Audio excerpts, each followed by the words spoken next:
அன்பார்ந்த ஆசிக் தோழர் நேயர்களே, ஈரானுக்கும் அமெரிக்காவுக்கும் மத்தியில் போர் பதற்ற சூழல் உச்சமாக இருந்த நிலையில் கிட்டத்தட்ட இந்த போருடைய முனை நெருங்கக்கூடிய நிலையில் இருக்குது. ஸோ இந்த செய்தியை குறித்து தான் சற்று விரிவாக இந்த காணொலியில் பார்க்க போகிறோம். பார்ப்பதற்கு முன்னாடி நமது ஆசிக் தோழர் என்ற இந்த சேனலை மறக்காமல் சப்ஸ்கிரைபர் செய்து உங்களது உறவினர்களுக்கும் நண்பர்களுக்கும் இந்த செய்தியை பகிருங்க. மறக்காமல் கீழே இருக்கக்கூடிய பெல் ஐக்கானை கிளிக் பண்ணுங்கள். இதன் வழியாக நமது செய்திகள் உடனுக்குடன் உங்களை வந்தடையும். வாங்க சம்பவத்துக்குள்ளே போவோம். அன்பார்ந்த உறவுகளே, அமெரிக்காவுக்கும் ஈரானுக்கும் மத்தியில் போர் பதற்ற சூழல் என்பது இந்த 2-3 மாதமாக இருந்துச்சுன்னு உங்களுக்கு தெரியும். ஸோ அதோடைய நிலை என்பது இன்றைக்கி உச்சகட்டத்தை அடைஞ்சிருக்கு. கிட்டத்தட்ட 90% அமெரிக்கா ஈரான் மேலே போர் நடத்த போகுது அப்படிங்கிறது தான் இன்றைக்கி செய்தியில் வழியாக கிடைக்கிது. ஏன்னா ஒரு சில தினங்களுக்கு முன்னாடி ஜெனீவாவில் அமெரிக்காவும் ஈரானும் அமர்ந்து பேச்சுவார்த்தையில் ஈடுபட்டாங்க.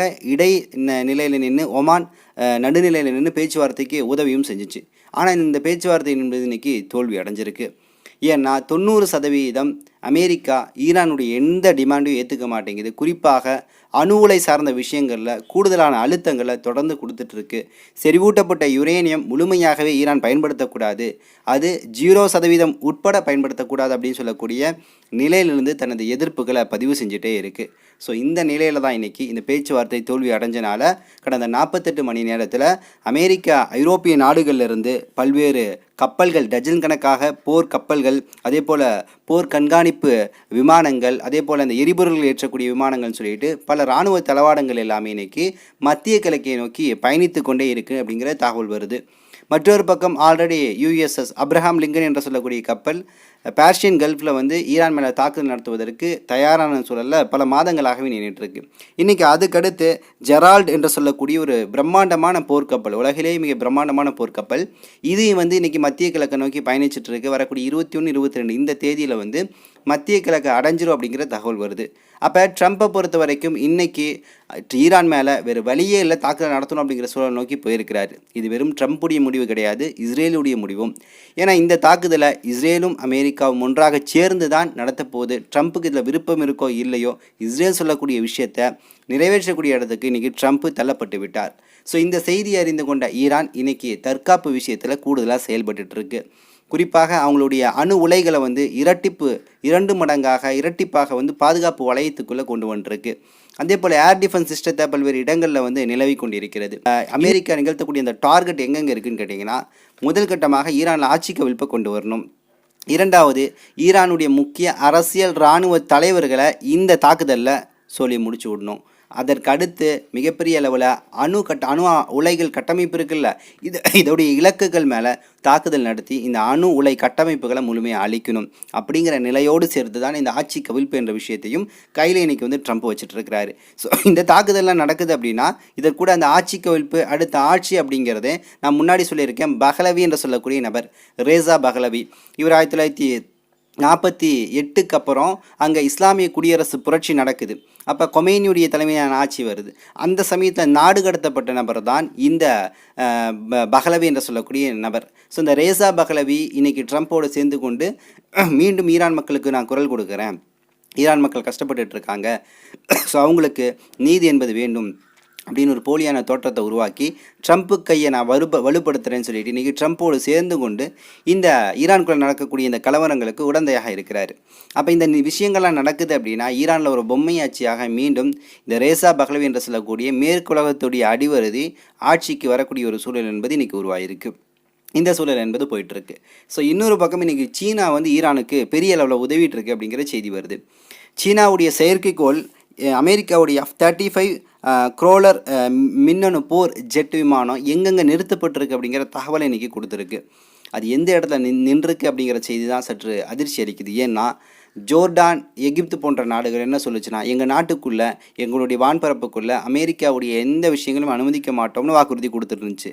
ஆனால் இன்றைக்கி சீனாவுடைய செயற்கைக்கோள் புகைப்படங்கள் நமக்கு காட்டக்கூடிய செய்தி என்னென்னா, ஜோர்டானில், குறிப்பாக ஜோர்டானுடைய தலைநகரம் அம்மானுக்கு பக்கத்தில் தான் இன்றைக்கி அமெரிக்காவுடைய F-35 க்ரோலர் மின்னணு ஜெட் விமானங்கள்லாம் நிறுத்தப்பட்டிருக்கு. ஜோர்டான்லேருந்து இலக்கு வைத்து தான் ஈரான் மேலே தாக்குதல் நடத்த இன்றைக்கி அமெரிக்கா தயாராக இருக்குது. ஜோர்டான் முழுமையாக அனுமதி கொடுத்துருச்சு. இன்றைக்கி அந்த F-35 போர் விமானங்கள் எல்லாமே ஈரானில் அது ஜோர்டானில் நிற்குது அப்படிங்கிற தகவல் இன்றைக்கி கிடச்சிருக்கு. அப்போ நிச்சயமாக இன்றைக்கி வந்து ஈரான் மேலே தாக்குதல் நடத்த 100% அமெரிக்காவை கிட்டத்தட்ட களத்தில் இறங்கி தனது வேலைகளை செய்ய ஆரம்பிச்சிருச்சு அப்படின்னு நம்மளால் பார்க்க முடியுது. ஸோ இந்த சூழலில் அமெரிக்காவுடைய பிரபலமான ஒரு பத்திரிகையாளர் டக்கர் கால்சன் அவர் வந்து இடையில என்ன பண்ணியிருந்தாருன்னா, அந்த இஸ்ரேலுடைய தூதரகம் இருக்குல்ல, அந்த இஸ்ரேல் தூதரகத்தில் அமெரிக்கா தூதரகம் இருக்கும்ல இஸ்ரேல் டெல்லவியில், அந்த தூதரகத்துடைய தூதருக்கு, அதாவது இஸ்ரேலுடைய அமெரிக்கா தூதரகத்தில் இருக்கிற தூதருக்கு ஒரு சவால் விட்டுருக்கிறாரு ஜியோனிஸ்டுகள் ரீதியாக. ஏன்னா ஒரு ஜியோனிச எதிர்ப்பு நிலையிலிருந்து தான் பல்வேறு செய்தி ஊடகங்களை வந்து அணுகிட்டு இருக்கிறாரு, ஜியோனிச எதிர்ப்பு அப்படின்னு சொல்லிட்டு. அப்போ இவர் என்ன பண்ணியிருக்காருன்னா, நீ நேரடியாக வந்து என்கிட்ட வந்து வேணா அந்த பேட்டி எடுத்துக்கோ, உன் கேள்விக்கு நான் பதில் சொல்கிறேன்னு சொல்லிட்டு டெல்லிக்கு வந்து அமெரிக்காவுடைய இந்த எம்பசி தூதர் அழைச்சிருக்கிறார். இவர் நேராக போயிட்டு அந்த பத்திரிகையாளர் சந்திப்பை முடிச்சுட்டு வரும்போது இவர் கைது செய்யப்பட்டு சிறைப்படுத்தப்பட்டு விட்டார் அப்படிங்கிற செய்தி வேகமாக பரவிட்டு இருந்துச்சு. ஆனால் இன்றைக்கி கிடைத்த செய்தி என்னென்னு கேட்டிங்கன்னா, அவர் வந்து டெல்லவியூவில் வந்து ஒரு சுங்கச்சாவடியோட சோதனை மட்டும்தான் செய்யப்பட்டார் அப்படிங்கிற செய்தி வந்திருக்கு. ஏன் இவரை பற்றி இவ்வளோ தூரம் சொல்கிறேன், டக்கர் கால்சனை பொறுத்த வரைக்கும் அவர் சில இடங்களை நீதியாக நின்று பல்வேறு விஷயங்களை வெளிக்கொண்டு வந்திருக்காரு. 2 வருடங்களுக்கு முன்னாடி ரஷ்ய தலைவர் விளாடிமிர் புட்டினுடைய அந்த நேர்காணல் என்பது மேற்குலகத்தை கதிகலங்க வச்சுச்சு. ஏன்னா அந்தளவு டக்கர் கால்சனுடைய கேள்விகளும் ரஷ்ய தலைவர் புட்டினுடைய பதிலும் அவ்வளவு நேர்த்தியாக இருந்துச்சு. அதில் ஒரு கேள்வி கேட்பார், சீனா பெருசா ரஷ்யா பெருசா, நீங்கள் உங்களோட வந்து ரஷ்யாவோட நீங்கள் தானே வலுவாக இருக்கீங்க இராணுவத்தில் அப்படின்னாடி அவர் பெருந்தன்மையாக சொல்லுவார், நாங்கள் இராணுவத்தில் வலுவாக இருக்கலாம், ஆனால் சீனா போன்ற இன்னோவேஷன் புத்தாக்க விஷயங்களை வந்து இன்னும் நாங்கள் கொண்டு வரல. ஸோ சீனா அளவுக்கு நாங்கள் வரலன்னு சொல்லிட்டு பெருந்தன்மையாக சீனாவை புகழ்ந்த நபர் தான் புட்டின். ஸோ அந்தளவு வந்து நேர்த்தியாக கேள்விகளை கேட்கக்கூடியவர் தான் அமெரிக்காவை சேர்ந்த CNN வேலை செஞ்ச இந்த டக்கர் கால்சன் என்று சொல்லக்கூடிய பிரபலமான பத்திரிகையாளர். அடுத்த விஷயம் என்னென்னா, இன்றைக்கி பலஸ்தீனில் 2 செய்திகள் பார்க்கணும். முதல் செய்தி என்னென்னா, அல் அக்ஸா பள்ளிவாசலில் இன்றைக்கி ரமலான் ஆரம்பிச்சிருச்சு. 2வது தெராவி என்பது அங்கே நடந்து முடிஞ்சிருக்கு. ஸோ இந்த தெராவி தொழுக வைக்கக்கூடிய இமாமை அங்கே இருக்கக்கூடிய தீய சக்திகளாக இருக்கக்கூடிய ஜியோனிச சக்திகள் கடத்தி சென்று விட்டார்கள், மற்றொரு இமாமையும் கடத்திட்டு போயிட்டாங்க அப்படிங்கிற மாதிரி சில தகவல்கள் வந்துட்டுருக்கு. என்னதான் ரமலான் வந்தால் கூட அவர்களுக்கான இந்த சோதனை என்பது, இந்த கஷ்டகாலம் என்பது அவங்கள விட்டு நீங்கவே இல்லை. தொடர்ந்து ஜியோனிஸ்டுகள் என்ன பண்ணுறாங்கன்னா, அங்கே இருக்கக்கூடிய பலஸ்தீன் மக்களை துன்பப்படுத்த வைத்து கொண்டே இருக்கிறார்கள். அவர்கள் நிம்மதியாக இந்த ரமலானை கழிக்க முடியாத சூழலை உருவாக்கிட்டு இருக்கிறாங்கன்னு பார்க்க முடியுது.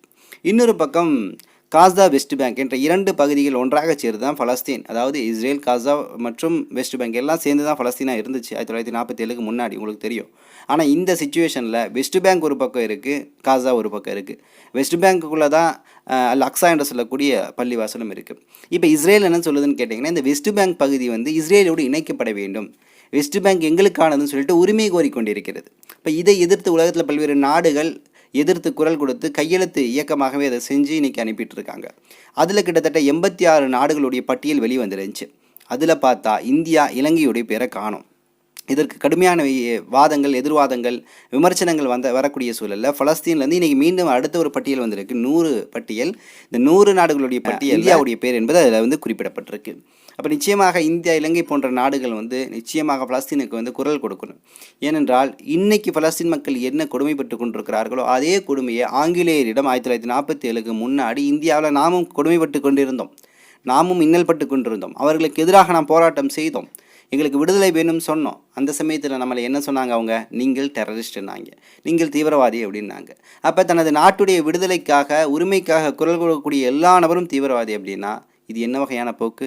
ஸோ இதே நாம் பட்ட வலியும் வேதனையும் தான் இன்றைக்கி நிகழ்காலத்தில் பலஸ்தீனில் தன் நாட்டுடைய உரிமை தனக்கு வேண்டும், நான் பூர்வகுடி அப்படின்னு சொல்லிட்டு இன்றைக்கி பலஸ்தீன் மக்கள் போராடிட்டு இருக்கிறாங்க. அப்போ அந்த வலியை உணர்ந்த நாம், இந்தியர்களாக அந்த வழியை உணர்ந்த நாம், பலஸ்தீன் மக்களுக்காக நாமும் நமது அரசும் குரல் கொடுக்க வேண்டும், அவர்களின் பக்கம் நிற்க வேண்டும் அப்படிங்கிறதா நமது தாழ்மையான வேண்டுகோள். இறுதியாக ஈரான் அடுத்த ஒரு தரமான சம்பவத்தை இன்றைக்கி செஞ்சுருக்கு. கிட்டத்தட்ட 2 நாளாக ஸ்ட்ரெய்ட் ஆஃப் ஹர்மூஸ் என்று சொல்லக்கூடிய ஹர்மூஸ் நீரணையை முடக்கி வைத்து அந்த இடத்துல மிகப்பெரிய இராணுவ பயிற்சி இன்னைக்கு ஈரான் எடுத்துகிட்டு இருக்கு. இந்த ஸ்ட்ரெய்ட் ஆஃப் ஹர்மூஸை பொறுத்த வரைக்கும் இது முக்கியமான ஒரு நீரிணை. உலகத்தில் கிட்டத்தட்ட 40% எண்ணெய் ஏற்றுமதி என்பது இந்த ஹர்மூஸ் நீரிணை வழியாகத்தான் நடந்துகிட்ருக்கு. ஸோ அப்படிப்பட்ட நீரிணையை இன்றைக்கி வந்து ஈரான் முடக்கி வச்சு அந்த இடத்துல இராணுவ பயிற்சி ஏற்படுத்திகிட்டு இருக்கு.